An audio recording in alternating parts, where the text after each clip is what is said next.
여러분, 독일 이러면요 경제 강국이잖아요, 그죠? 그리고 경제 모범 국가, 또 어떨 때는 경제 우등생이라는 표현을 아주 쉽게 씁니다. 아주 쉽게.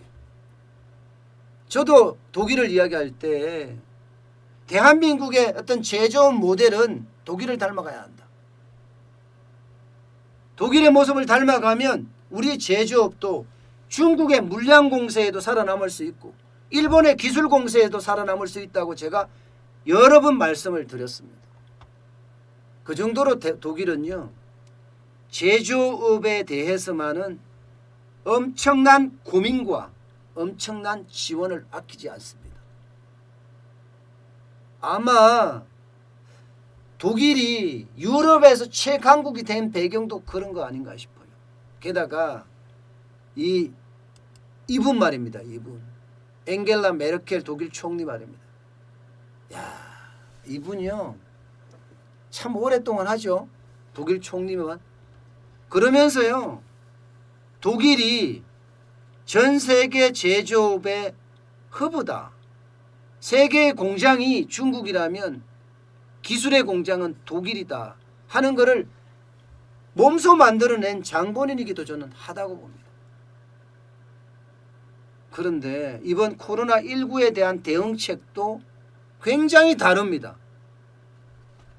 미국이나 일본이나 대한민국은 돈 뿌렸어요. 돈. 미국은 1차 뿌리고 2차 뿌린다고 하고 있고요. 뭐 지금 일본도 1차 뿌리고 나서 2차 뿌릴 겁니다. 우리요? 우리도 지금 1차 뿌렸는데 2차 뿌려달라고 지금 이재명 지사부터 시작을 해서 지금 난리를 치고 있잖아요. 정치권에서 나왔다는 이야기. 정치권은 거대 여당이에요. 예, 거대 여당 일당 독주입니다 지금. 그러면 2차 재난지원금 뿌리는 거예요. 경제사령탑 아무 의미 없어요. 홍남기 경제부총리 소신 없잖아요. 소신. 결국은 뿌릴 거예요. 저는 뿌리라고 봅니다. 사실 독일은요 돈을 푸는 경기 부양책을 발표를 할 때 1300유로 우리 돈으로 하면 177조 5천억 원입니다. 1300유로를 뿌리겠다 이렇게 발표를 했어요. 당초 1000억 유로 정도 생각을 했거든요. 그거보다 30% 더 많은 규모입니다. 30%. 근데 이 경기 부양책 속에 안을 들여다보니까 야 역시 독일이라 다르다 이렇게 이야기할 만큼 소비 진작을 어떻게 할 것인가 거기에 고민한 여러 흔적이 아주 뚜렷합니다. 소비 진작을 어떻게 시킬 건가. 그래서 부가가치세를 낮춰준 거예요. 27조 원 규모입니다. 27조 원. 일반 부가가치세율이 19%에서요 16%로 3% 낮춰주고요. 식품 많이 사잖아요. 여기는 부가가치세율을 7%에서 5%로 엄청나게 인하했습니다. 엄청나게. 예. 그 다음에 적용기간도 6개월이다. 이렇게 말입니다. 여러분 여기서 딱 느껴지는 게 없어요? 저는 독일에 대해 이거를 제가 딱 보면서 느껴지는 게 딱 하나가 있었습니다. 야 정부가 정세한다는데 이거 부가가치세 정세하겠구나 이런 생각 들지 않았습니까? 저는 딱 그 생각이 들더라고요. 왜냐하면 일반 부가가치세율은 현행 19%에서 16%로 3% 낮췄다 했죠. 우리는 평균 10%입니다. 아니 평균 그냥 다 10%예요. 다 10%. 일반 부가가치세율.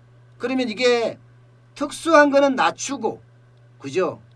특수한 거는 낮추고 지금 여기도 보면 식품 같은 경우는 부가가치세율이 7%예요. 나머지는 뭐 19%로 높다는 거잖아요.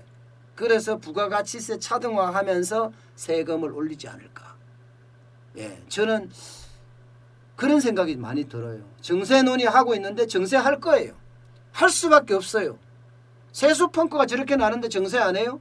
그러면 정세할 때 사치품에는 부가세를 더 때리고 일반 생필품에는 부가세 내리고 그러면 일반 서민 입장에서는 부가세 내린데 물건 낮춰주니까 좋다고 박수치죠. 부자들은 사치품은 더 비싸게 올라가. 이렇게 아마 또 편가르게 하면서 부가세를 높이지 않을까 저는 그렇게 봅니다. 어쨌든 어쨌든 지금 독일은요, 부가가치세율을 낮춰주면서 소비 진작을 꾀한다. 이게 소비 진작이라는 게 굉장히 중요하거든요. 여러분, 돈을 풀잖아요. 돈을 풀면요, 이게 추가 소비가 일어나는 게 아니라 대체 소비가 일어날 가능성이 굉장히 큽니다. 어차피 소비할 거 정부가 주는 돈으로 소비하는 거예요. 어차피 소비할 거. 예. 그리고 현금으로 주면요, 소비 안 해요. 저축합니다. 왜냐하면 불확실성이 너무 크니까. 앞으로 경제가 언제까지 나빠질런지 아무도 모르잖아. 그러니까 어쩔 수 없는 거예요. 어쩔 수 없어요. 독일처럼 이렇게 제가 이야기하잖아요. 추가 소비가 일어나는 게 어떻게 하면 할 수 있을까? 독일은 세제 인하를 해서 더 소비를 진작시키겠다 하는 게 지금 독일의 방법입니다.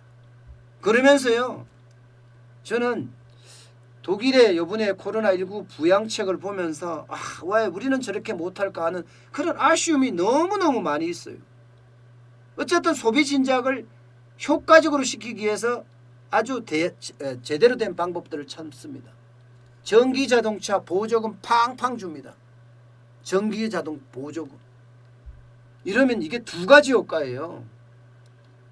어차피 전기자동차는 앞으로 대세거든요. 그렇게 갈 수밖에 없어요. 그러면 미래 산업을 키우면서 그러면서 소비도 진작시키는 효과.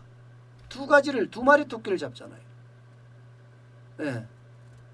저는 이런 걸 보면요, 참 안타깝다는 생각 진짜 많이 합니다. 물론 독일도 공공보건의료라든가 실업수당이라든가 이런 사회보장제도도 지원도 강화합니다. 강화해요. 네.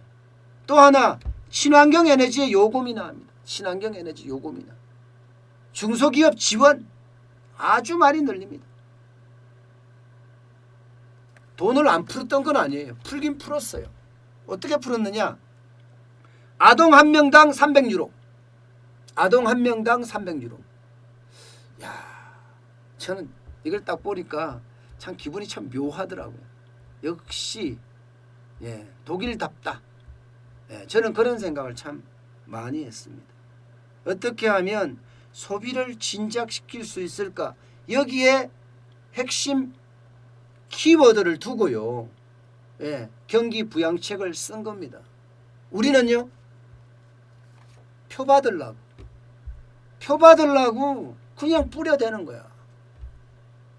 그러면서 이중대 만들어가지고 이중대. 가난한 사람과 부자들 이간시키고.